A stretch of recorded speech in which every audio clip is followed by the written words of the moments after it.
Крум Каран управлявал от 796 до 814 година. Отличен държавник, бърз, съобразителен и настойчив. Съвместно с франките участва в разгрома на аварската държава и разширява границите на България до река Тиса и далеко зад тази река. Изненадва и разгромява ромеите в долината на река Струма. През 809 година превзема град Сердика.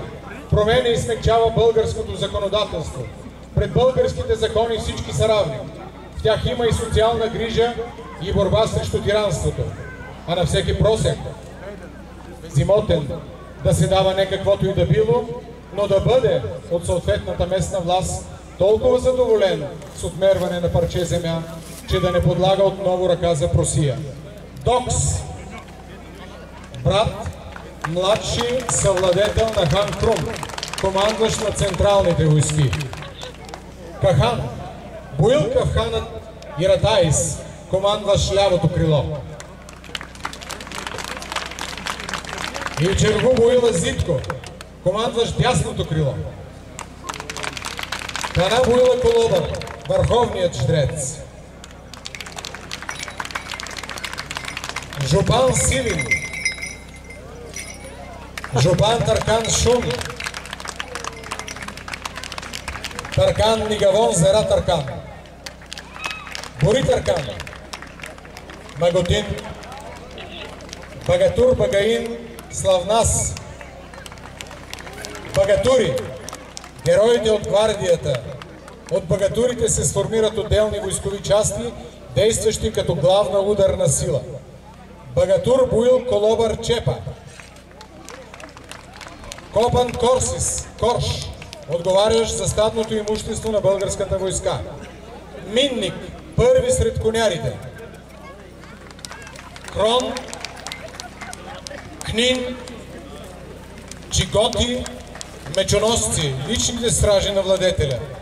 Челник, което е равно на стратег, началник на войскова част. Зиткомир, мир, стотници. Авари, опълчени, славяни. В древността съобщенията между владетели и управителите на областите и войските са се осъществявали с конници, с гълъби, с димна и с огнена сигнализация. Ромеите. Никифор I Геник управлявал 802 до 811 година. Узурпирал престола в източната Римска империя през 802 година. Той е не по-малко даровит държавник, финансист и пълководец. През 810 година, приблизително една година преди похода му срещу Плиска, Никифор и отлично подготвената му войска разгромяват халифата и разграбват столицата Багдад. Неговият син са императорът Ставраки, водач на дружината на иканатите. Михаил Рангавер, зет на Никифор. Патрици Аеци, командващ зелената тагма на Константинопол. Патрици Теодоси Саливар, командващ синята тагма на Константинопол. Патрици Трифилис, командващ тагмата на тема Македония, жълтата тагма. Патрици Роман, стратег на тема Анатолия. Епарх Патрици, командващ флот. Протоспатари, командир на конницата. Спатари, доместник на изковитите. Дронгари на императорската стража. И канати. И в ромейската войска комуникацията се осъществявала с гълъби, димни и огнени сигнали. Нека ви прочита за войната това, което е написал Теофан Изповедник. До 20 юли 811 година Никифор е съсредоточил армията си около Ямбол и Маркели, днешен Карнобат. На 23 юли, сряда, вече е превзел Плиска. На 24 и 25 юли проходите са преградени. Призори срещу 26-ти започнала мощната атака на българите и императорският отряд бил разгромен. На заранта Никифор пада убит. Другите отряди на румейската армия, като видели това, се пуснали в паническо бягство. Лично Крум Каран е водил атаката, защото в народа се съхранява легенда за думите, които Крум извикал към Никифор. Като не щеш мира, нати секира. Част от бягащите ромеи се издавили в тинестата част на река Голяма Камчия. Ивански, Кълново, Белбряг, Карковна, а оцелелите от императорския отряд и другите отряди били избити или се самоизбили при преодоляване на дървените прегради и ровове, устроени в проходите. Втора картина. Ромейският лагер. Никифор Геник награждава отличилите се благородници и войни. На благородниците се дават медали за превземането на Плиска, а на отличилите се войници мед, дребни медни монети, скъпи одежди и мехове с вино. Ромеите скандират слава, слава, победа!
Цяла нощ Никифор първи и свитата му пируват в императорската шатра и празнуват победата.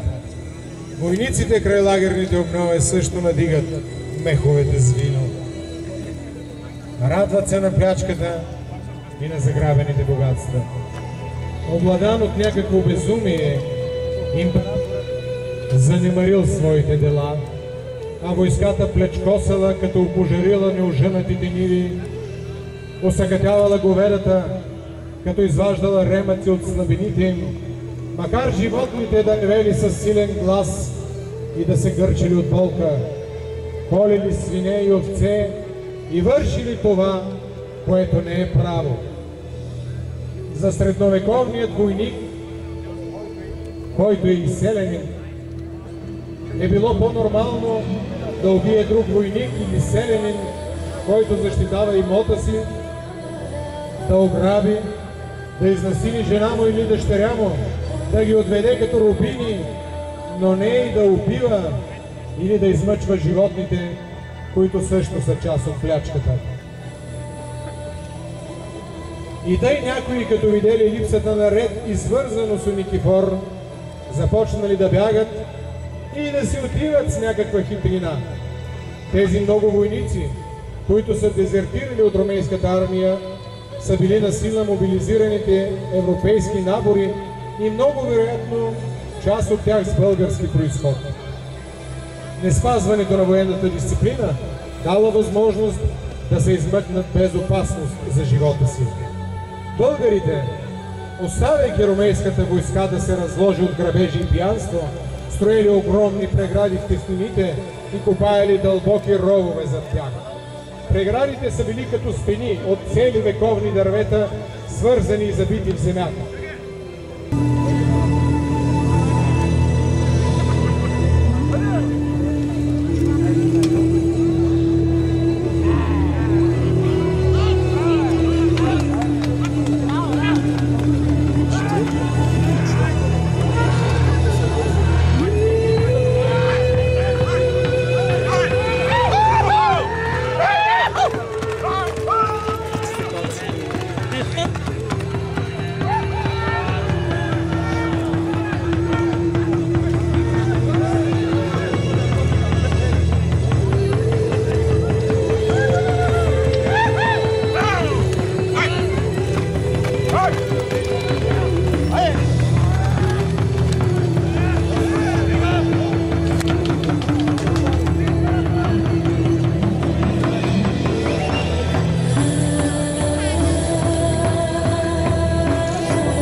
Той посегна на земята българска. Превже загоре, Маркели опожери столицата близка. Тука, във Върбица, съдбата го настигна. Искам от главата му да се направи чаша и от нея да извикам: на здраве, дружина, с Никифорова Кръстула!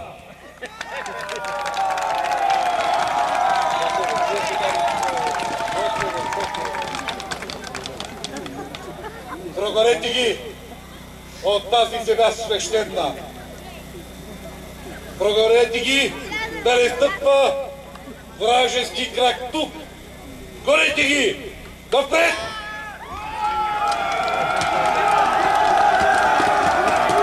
Другите отряди, като видели как избиват най-добрите им воини и не могли да сторят нищо, понеже били много раздалечени от страх, се отдали на бягство.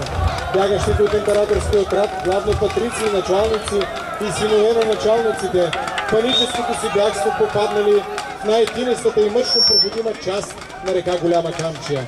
Това е един участък на реката между днешните села Ивански, Кълново, Бял бряг и Арковна.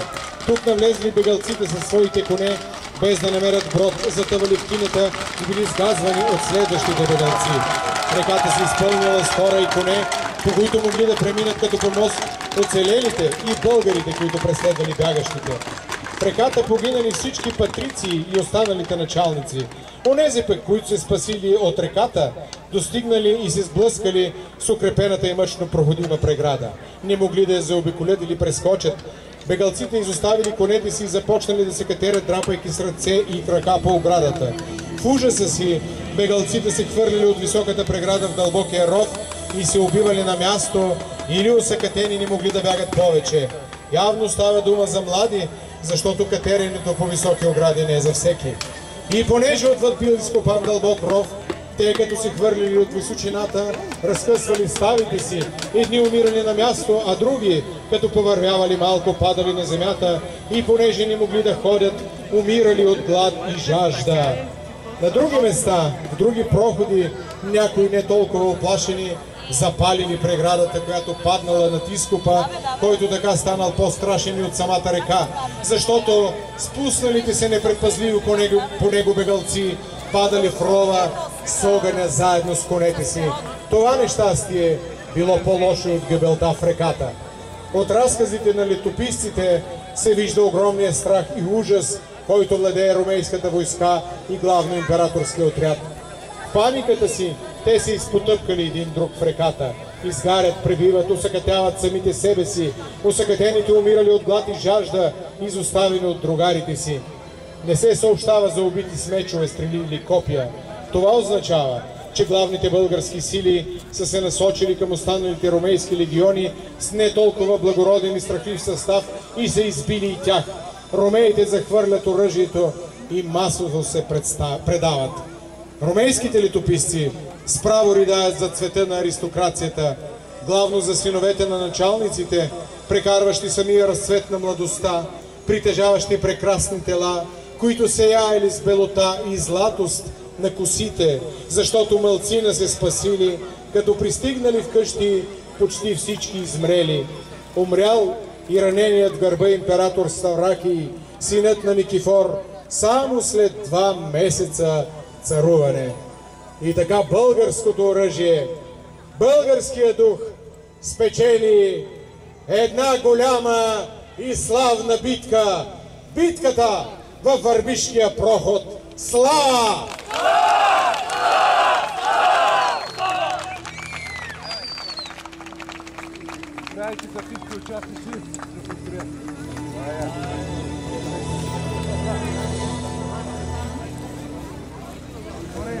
От името на кмета на Върбица и от ваше име, драги зрители, искам специално да благодарим на тези, които дадоха цялата си младост, цялата си сила, цялата си енергия, цялата си амбиция, за да стане тази жива картина един неповторим празник. Родолюбив клуб Кан Крум Страшни Шумен, община Върбица, регионален исторически музей Шумен, военен клуб Шумен, родолюбив клуб Възраждане от Търговище, клуб Вояк от Варна, скаутски лагер от Шумен. Нека да ви кажа, че тук има скаути от Полша, Литва, Румъния, Испания, Франция, наши гости днес. Специални благодарности и за всички читалища от община Върбица и за фирмата Доктор Преслав ЕООД. Вашите аплодисменти за нашите прекрасни участници.